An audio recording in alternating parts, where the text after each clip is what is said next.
Hello friends, welcome back to my channel JSSC वाला।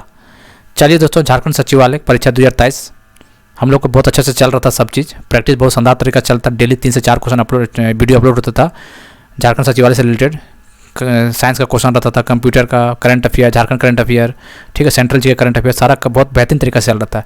लेकिन हाल ही में 2 दिन पहले 16 दिसंबर को ऐसा नोटिस आया हाईकोर्ट की तरफ से जो सबको हक्का पक्का बंद कर दिया, ठीक है, जो कि बहुत ही बहुत निराश हो गया सब। फिर ज़रूरी भी है भाई, इतना मेहनत करता, सुबह शाम लगा रहा था और इस तरह डिसीजन आ जाएगा, एग्जाम को कैंसिल कर दिया, बहुत दुख होता है।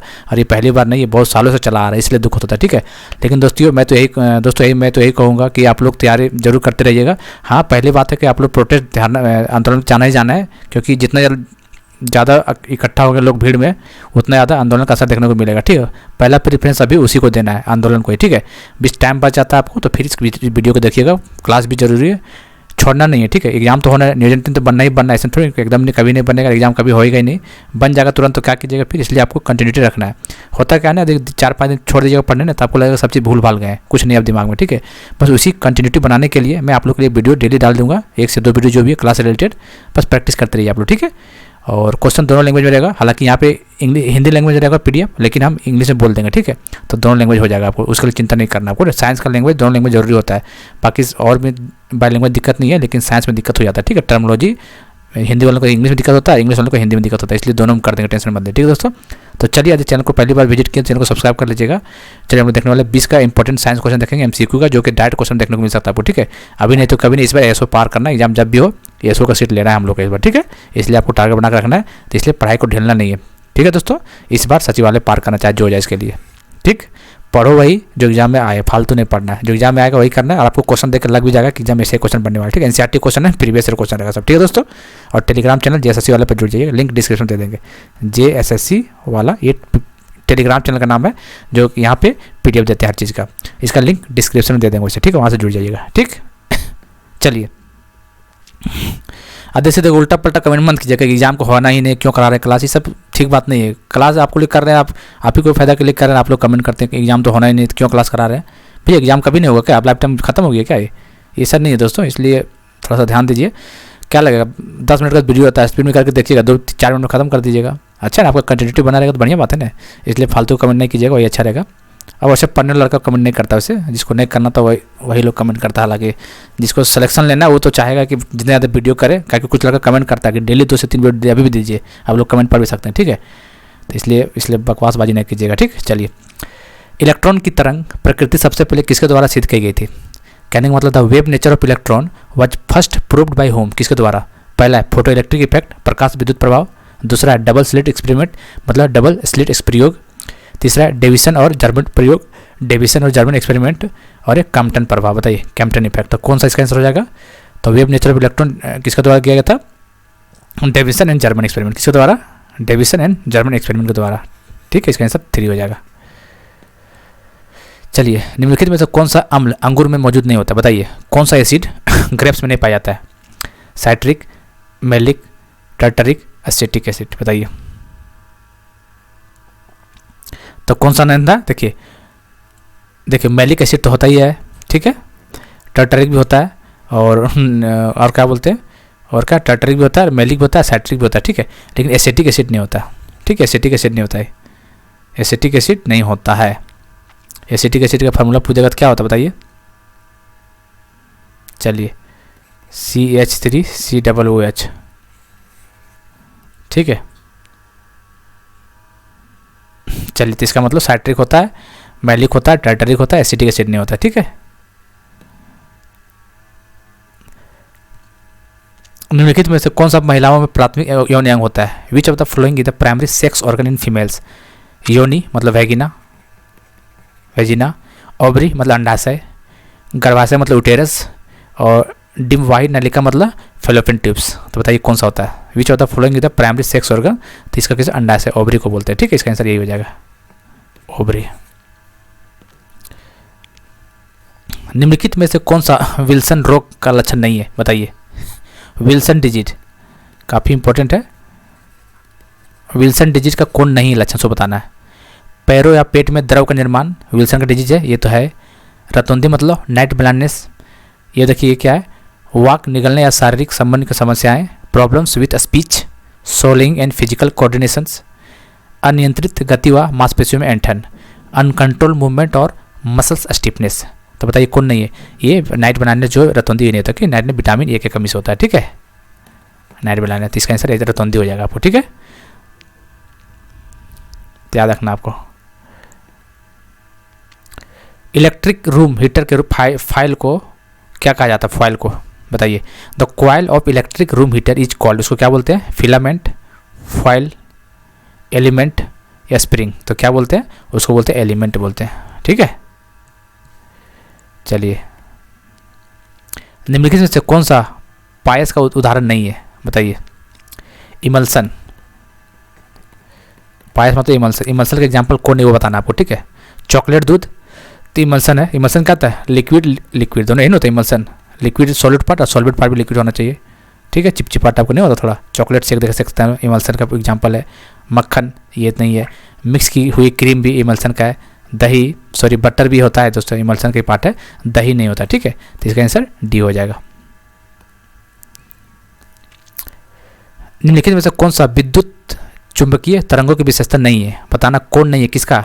Not a property of electromagnetic waves. काफ़ी इंपॉर्टेंट क्वेश्चन एग्जाम में आते हैं यहाँ से, ठीक है। इलेक्ट्रोमैग्नेटिक वेव्स का कौन प्रॉपर्टी नहीं है? इसका प्रॉपर्टी यहीं पे आपका कवर हो जाएगा, ठीक है। चलिए, विद्युत चुंबकीय तरंगे हस्तक्षेप एवं विवर्तन नहीं दिखाती है। कहने का मतलब कि electromagnetic waves do not show interference and diffraction. नहीं, गलत बात है, दिखाती है दोस्तों। इलेक्ट्रोमैग्नेटिक वेव जो है वो क्या? इंटरफेरेंस भी दिखाती है और डिफ्रैक्शन भी। तो इसका मतलब ये गलत हो गया, वही गलत पूछा, ठीक है। तो पूरा इसका आंसर तो यही हो जाएगा, पहली बार पूरा पढ़ लीजिए। कंपित बिजली क्षेत्र एवं चुंबकीय क्षेत्र को एक दूसरे के लिए लंबवत होता है। कहने का मतलब oscillation effect and magnetic field are perpendicular to each other. जी हाँ दोस्तों, ये सही बात है। विद्युत चुंबकीय तरंगे अनुप्रस्थ तरंगे होते हैं। Electromagnetic waves are transfer nature का होता है, सही बात है। विद्युत चुंबकीय तरंगों को फैलने के लिए माध्यम की आवश्यकता नहीं होता है, जी बात।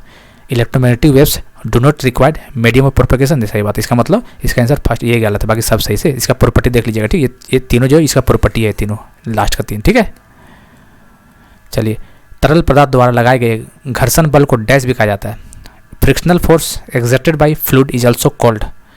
कर्षण मतलब ड्रैग, उत्प्लावन मतलब बायंसी, उत्फेज मतलब अपथ्रस्ट और संवहन मतलब कन्वेंशन होता है इसका मतलब, ठीक है। तो बताइए, frictional force exerted by fluid उसको क्या बोलते हैं? ड्रैग बोलते हैं, कर्षण बोलते हैं इसको, क्या बोलते हैं? कर्षण।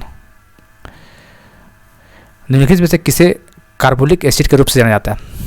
कार्बोलिक काफ़ी इंपॉर्टेंट है दोस्तों। कार्बोलिक एसिड के नाम से किसको बोला जाता है? फिनॉल को। दिमाग में रखना है, इंपॉर्टेंट क्वेश्चन है। फिनॉल को कार्बोलिक एसिड बोला जाता है, ठीक है। व्हाइट क्रिस्टलन होता है ये और वाटर सोल्यूबल होता है, ठीक है। पॉइजनस होता है, व्हाइट क्रिस्टलन, वाटर सोल्यूबल, चीज़ याद रखना है आपको, ठीक है। तो फिनॉल को बोलते हैं कार्बोलिक एसिड।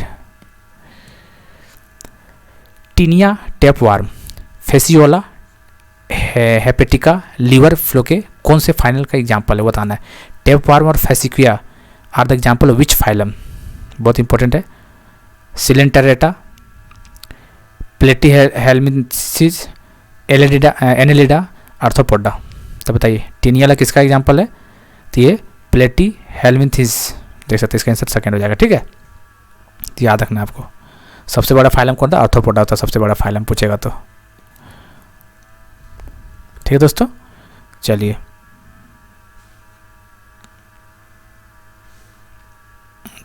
अगला देखते हैं।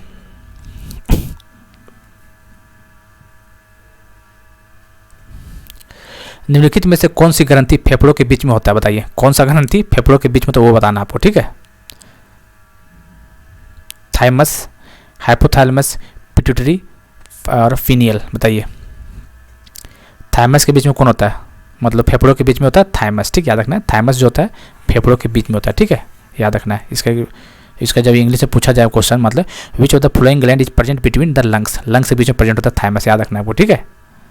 चलिए, पिट्यूटरी ग्लैंड क्या बोलते हैं इसको? मास्टर ग्लैंड बोलते हैं, सबको पता है। पिनियल ग्लैंड कहाँ होता है बताइए? तो ब्रेन में होता है, centre of the brain part pineal होता है। तो सबका पोजीशन आपको देख लेना है, ठीक है। इसका आंसर फर्स्ट हो जाएगा। परिपक्व उत्तकों के बीच होने वाली विभाज्योतक को डैश विभाज्योतक रूप माना जाता है। The meristem which occurs between mature tissue is known as which meristem? तो उसको बोलते हैं इंटरकैलरी बोलते हैं, क्या बोलते हैं? इंटरकैलरी बोलते हैं।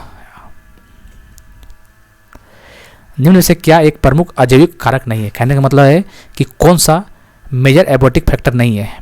एबोटिक फैक्टर कौन सा नहीं है? ठीक है, तापमान टेम्परेचर तो है, जल वाटर भी है, प्रकाश लाइट भी है, लेकिन हवा नहीं है। ठीक है, याद रखना एबोटिक कंपाउंड ये नहीं है। थाइमस ग्रंथि द्वारा उत्पादित हार्मोन का नाम बताइए। Thymus, which of the name of the hormones produced by thymus. ठीक है, थाइमस ग्लैंड से कौन हार्मोन होता है? थाइमस से थाइमोसिन होता है। ठीक है, सेम नाम है, थाइमोसिन होता है, याद रखना है। तो थाइमोसिन देख लीजिए कहाँ पे है, थाइमस से थाइमोसिन कहाँ पे है, इसका आंसर 4 हो जाएगा। पौधों में लचीलापन निम्नलिखित में से किस उत्तर के कारण होता है? लचीलापन पौधे, पेरेनकाइमा, कोलेनकाइमा और क्या है, स्क्लेरेनकाइमा, इनमें से कोई नहीं। लचीलापन किससे होता है? तो याद रखना कोलेनकाइमा की वजह से। ठीक है, लचीलापन होता है कोलेनकाइमा की वजह से लचीलापन होता है। ठीक है, याद रखना आपको। चलिए, और मैकेनिकल स्ट्रेंथ कौन प्रोवाइड करता है? मजबूती। तो स्क्लेरेनकाइमा मैकेनिकल स्ट्रेंथ। ठीक है, स्ट्रेंथ प्रोवाइड, सिंपल याद रखना, स्ट्रेंथ बोलेगा तो स्क्लेरेनकाइमा होगा, और कोलेनकाइमा क्या होगा? लचीलापन हो जाएगा। ठीक है, स्टिफनेस बोलेगा, फ्लेक्सिबिलिटी ऑफ प्लांट बोले तो कोलेनकाइमा, स्क्लेरेनकाइमा स्ट्रेंथ होता है। और स्टोर कौन करता है बताइए?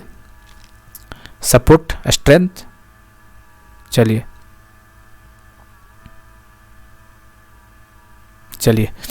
तो पेरेनकाइमा जो होता है स्टोर का काम करता है, पेरेंट्स स्टोर।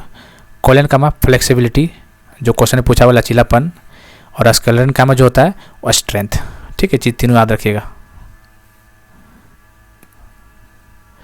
महिलाओं में स्वर रज्जु, पुरुषों के स्वर रज्जु से क्या होता है? वोकल कॉर्ड जो होता है, स्वर रज्जु मतलब वोकल कॉर्ड्स। ठीक है, vocal cords in women, women में dash vocal cord in man. बताइए, ज़्यादा तक बड़ा होता है? तो याद रखना महिलाओं में जो वोकल कॉर्ड होता है वो छोटा होता है। तो छोटा किस में है? छोटा देखिए ये है, कितना होता है छोटा? तो ये 5 mm का। ठीक है, इसका रेंज आपको बता ही देते हैं। देखिए मेल में कितना होता है वोकल कॉर्ड? मेल में कितना होता है दोस्तों? तो 17 mm से लेके कितना होता है? 25 mm। ठीक है, याद रखिए, क्या पता वही डायरेक्ट पूछ दे। तो मेल में कितना होता है वोकल कॉर्ड? 17 से 25 होता है। फीमेल में कितना होता है वोकल कॉर्ड की लंबाई? तो देख सकते हैं 12.5 से लेके 17.5। तो कहने का मतलब 5 mm छोटा। देख सकते हैं 12 5 17 होता है ना, तो 5 mm छोटा होता है। तो मेल में, पुरुषों में 17 से 25 और फीमेल में 12.5 से 17.5। याद रखिएगा। ठीक है, कन्फ्यूज मत होइएगा। चलिए, अडामिसिया एंड पेनाटुला किस प्रकार के समुदाय का उदाहरण है? सिलेंटारेटा किसका एग्जाम्पल है? ये सिलेंटारेटा, अडामिसा और पेनाटुलिया किसका है?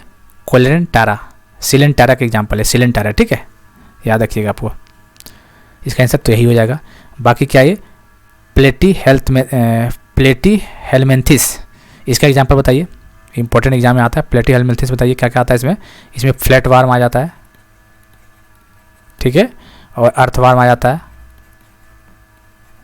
ठीक है, अर्थवार्म। एनालिडा में क्या आ जाता है? लीच, एनालिडा में लीच आता है। आर्थ्रोपोडा में क्या आ जाता है? स्पाइडर। इसका इंग्लिश बता देंगे, टेंशन मतलब हिंदी में, क्रैब्स और स्कॉर्पियन।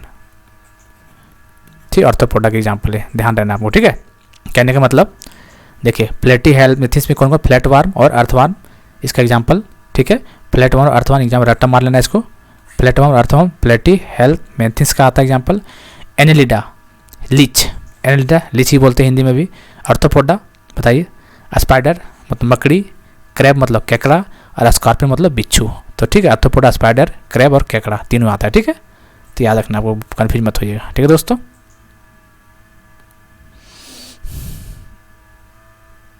और इसका एग्जांपल जो होता है ना, जो इसका जो शुरू वाला का, इसका याद रखिए हाइड्रा भी होता है। ठीक है, हाइड्रा हो गया, और क्या क्या होता है इसमें?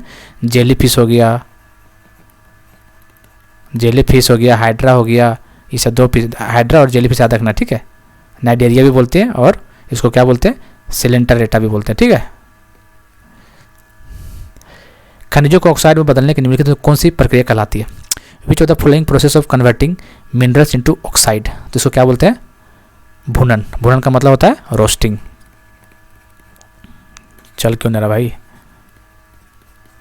ठीक है, रोस्टिंग के कारण। ठीक है दोस्तों, स्मेल्टिंग प्रगलन होता है, और ये होता है बेसर मेसराइजेशंस, और रैंगिंग होता है राज। ठीक है, इसका मतलब फर्स्ट हो जाएगा, थर्ड हो जाएगा इसका आंसर।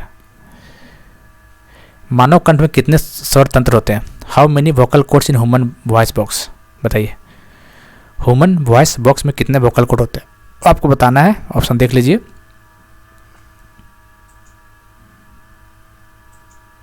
चलिए, तो कितना तो दोस्तों 2 होता है, याद रखना आपको, ठीक। निम्नलिखित में से किसमें कोशिका भित्तियाँ नहीं होती है? Which of the following does not have a cell wall? Cell wall किसमें नहीं, वो बताना आपको। Euglena, Paramecium, Gonyaulax, Mycoplasma. याद रखना, माइकोप्लाज्म में सेल वॉल नहीं होता, ठीक है। माइकोप्लाज्म में कोशिका विभिन्न नहीं होता है, ठीक। चलिए दोस्तों, तो हम लोग टॉप का 20 क्वेश्चन देखते हैं based on NCERT. NCERT based question काफ़ी इंपॉर्टेंट है, आपको एग्जाम ऐसे देखने को मिलेगा सीजीएल में, ठीक है। तो आपको करना कुछ नहीं, चैनल को सब्सक्राइब कर लेना है, बेल बटन को दबा लेना है, और जितना वीडियो कराते हैं जेएसएससी सीजीएल टारगेट करके प्लेलिस्ट बना हुआ, हर वीडियो को देख जाइए, काफ़ी क्वेश्चन आपको डायरेक्ट देखने को मिलेगा, ठीक है। विश्वास करते हैं, देखिए। अब बाकी तो कुछ नहीं कर सकते आपके पर, लेकिन काफ़ी मेहनत करवा रहे हैं आपको सीजीएल से रिलेटेड। एक सीट लेना है, एसओ लेना है, तो हमारे चैनल से जुड़ के हर वीडियो को देखा कीजिए, आप फायदे में रहिएगा, ठीक है। कोई भी काम कायदे में होकर कीजिएगा तो आपको फायदा जरूर मिलेगा, ठीक है। चलिए, फिर मिलते हैं अगले वीडियो में, तब तक के लिए जय हिंद, जय भारत।